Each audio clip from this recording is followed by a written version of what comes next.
Good morning. My name is Cynthia Fraser Graves, and I'm here in this burgeoning spring of ours. We've actually come into spring days, so I can say that, with one of the great poets of spring, Robert Frost. Frost, and I have some notes, was his Puritan ethic turned into delight in the natural world. And also he adhered to language as it was spoken. So as I go through these poems, I hope you enjoy them and know that they are native to New England, but universal as well. Okay, I will start, and I'm going to start with The Pasture, which is his great invitation into poetry. All right, The Pasture. I'm going out to clean the pasture spring. I'll only stop to rake the leaves away and wait to watch the water clear, I may. I shan't be gone too long. You come too. I'm going out to fetch the little calf that's standing by the mother. It's so young. It totters when she licks it with her tongue. I shan't be gone long. You come too. And then one of his very famous poems, Birches. Let me see if I can make it easier for myself. I'll put this down. Birches. When I see birches bend to left and right across the lines of straighter, darker trees, I like to think some boy's been swinging them. But swinging doesn't bend them down to stay. Ice storms do that. Often you must have seen them loaded with ice a sunny winter morning after a rain. They click on themselves as the breeze rises and turn many-colored as the stir cracks and crazes their enamel. Soon the sun's warmth makes them shed crystal shells, shattering and avalanching on the snow crust, such heaps of broken glass to sweep away, you'd think the inner dome of heaven had fallen. They are dragged to the withered bracken by the load, and they seem not to break, though once they are bowed so low for long, they never right themselves. You may see their trunks arching in the woods years afterwards, trailing their leaves on the ground like girls on hands and knees that throw their hair before them over their heads to dry in the sun.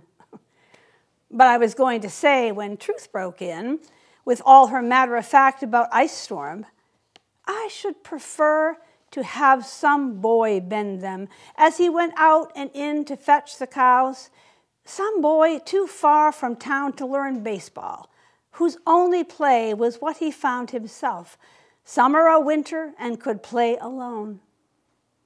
One by one, he subdued his father's trees by riding them down over and over again until he took the stiffness out of them, and not one but hung limp, not one was left for him to conquer. He learned all there was to learn about not launching out too soon, and so not carrying the tree away, clear to the ground. He always kept his poise to the top branches, climbing carefully with the same pains you use to fill a cup up to the brim and even above the brim, then flung outward, feet first with a swish, kicking his way down through the air to the ground. So was I once myself a swinger of birches, and so I dream of going back to be. It's when I'm weary of considerations and life is too much like a pathless wood, where your face burns and tickles with the cobwebs broken across it, and one eye is weeping from a twig's having lashed across it open. I'd like to get away from earth a while, and then come back to it and begin over. May no fate willfully misunderstand me and half grant what I wish and snatch me away not to return. Earth's the right place for love. I don't know where it's likely to go better. I'd like to go by climbing a birch tree and climb black branches up a snow-white trunk toward heaven till the tree could bear no more, but dipped its top and set me down again. That would be good both going and coming back. one could do worse than be a swinger of birches. All right, let's see, I've got a little line up, and it's supposed to go in one direction, and I need to make it do that. Okay, this next one is a very famous poem. I'm sure you've heard it before. It's kind of a fall poem, but we'll just turn it around the corner this year. The Road Not Taken. Two roads diverged in a yellow wood, and sorry I could not travel both and be one traveler. Long I stood and looked down one as far as I could to where it bent in the undergrowth. Then took the other as just as fair, and having perhaps the better claim because it was grassy and wanted wear. Though as for that, the passing there had worn them really about the same. And both that morning equally lay in leaves no step had trodden black. Oh, I kept the first for another day, yet knowing how way leads on to way, I doubted if I should ever come back. I shall be telling this with a sigh, somewhere, ages and ages hence. Two roads diverged in a wood, and I took the one less traveled by, and that has made all the difference. Okay, on we go. These are poems I had never heard before by Mr. Frost, well, one of them, so I thought I would trot it out for you. It's called On Looking Up by Chance at the Constellations. You'll wait a long, long time for anything much to happen in heaven beyond the floats of clouds and the northern lights that run like tingling nerves. The sun and moon get crossed, but they never touch. No, nor strike out fire from each other, nor crash out loud. The planets seem to interfere in their curves, but nothing ever happens. No harm is done. We may as well go patiently on with our life and look elsewhere than to the stars and moon and sun for the shocks and changes we need to keep us sane. It is true the longest drought will end in rain. The longest peace in China will end in strife. Still, it wouldn't reward the watcher to stay awake in hopes of seeing the calm of heaven break on this particular time in personal sight. That calm seems certainly safe, at least tonight. And this one, Mr. Frost lived for a while in Lawrence, Massachusetts, and I believe this one was written there, and I wonder if you know what he was doing. It will be, I hope you know. Good hours. I had from my winter evening walk no one at all with whom to talk, but I had the cottages in a row up to their shining eyes in snow. And I thought I had the folk within. I had the sound of a violin. I had a glimpse through curtain laces of useful forms and youthful faces. I had such company outward bound. I went till there were no cottages found. I turned and repented, but coming back, I saw no window but that was black.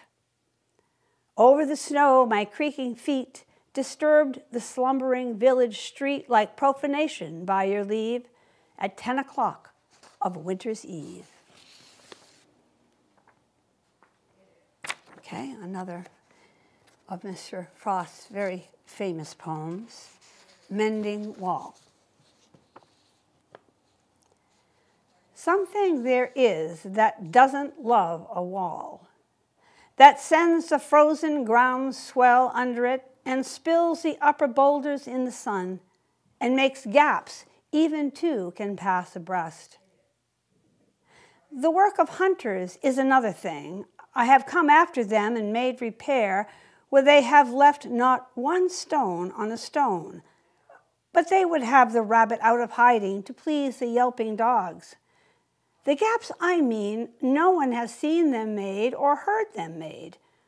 But at spring mending time, we find them there. I let my neighbor know beyond the hill, and on a day we meet to walk the line and set the wall between us once again. We keep the wall between us as we go, to each the boulders that have fallen to each, and some are loaves and some so nearly balls, we have to use a spell to make them balance. Stay where you are until our backs are turned. We wear our fingers rough with handling them. Oh, just another kind of outdoor game, one on a side. It comes to little more. There where it is we do not need the wall. He is all pine, and I am apple orchard. My apple trees will never get across and eat the cones under his pines. I tell him. He only says, good fences make good neighbors. Spring is the mischief in me, and I wonder if I could put a notion in his head. Why do they make good neighbors? Isn't it where there are cows? But here there are no cows. Before I built a wall, I'd ask to know what I was walling in or walling out, and to whom I was giving offense. Something there is that doesn't love a wall, that wants it down. I could say elves to him, but it is not elves exactly, and I'd rather he said it for himself. I see him there, bringing a stone grasped firmly by the top in each hand, like an old stone savage armed.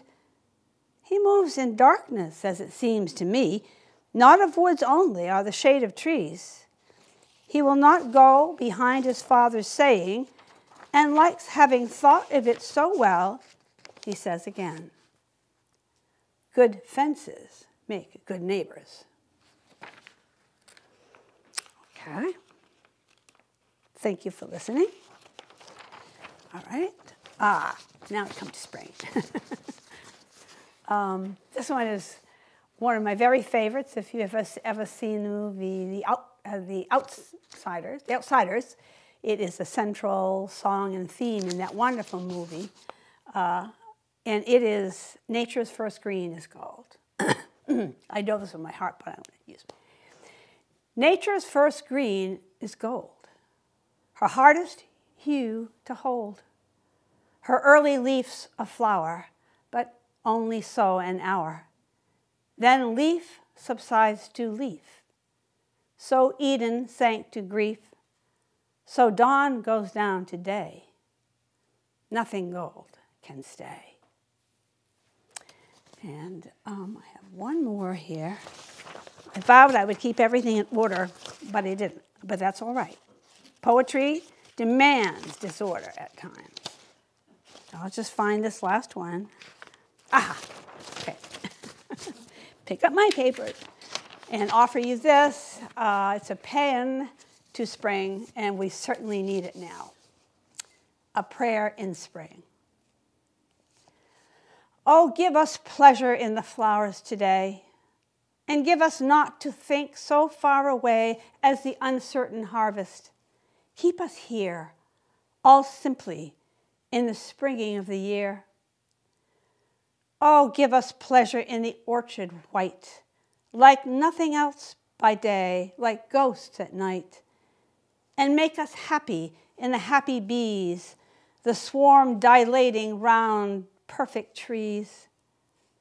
And make us happy in the darting bird that suddenly above the bees is heard, the meteor that thrusts in with needle bill and off a blossom in midair stands still.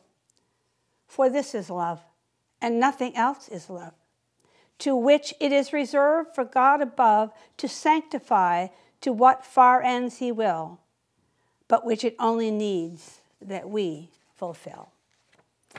I thank you. I have a very pleasant spring.